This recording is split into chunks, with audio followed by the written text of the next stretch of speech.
Bugün sizlerle yaz aylarının favorisi olacak dondurma yapıyoruz.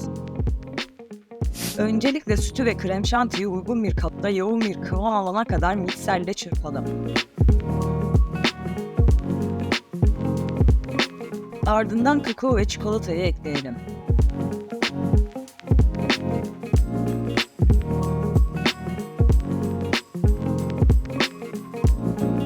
Tamamen karışana kadar çırpalım.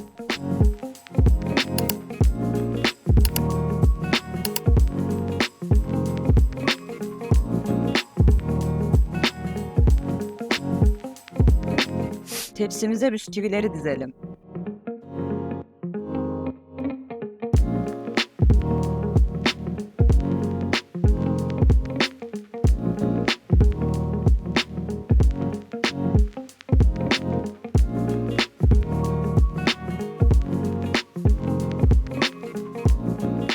Üzerine harcımızı döküp düzeltelim.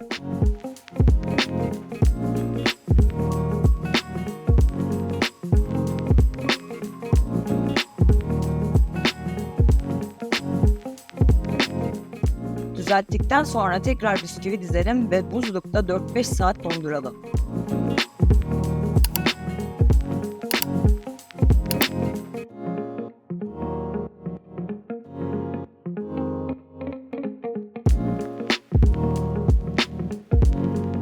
Dondurmamız servise hazır. Afiyet olsun.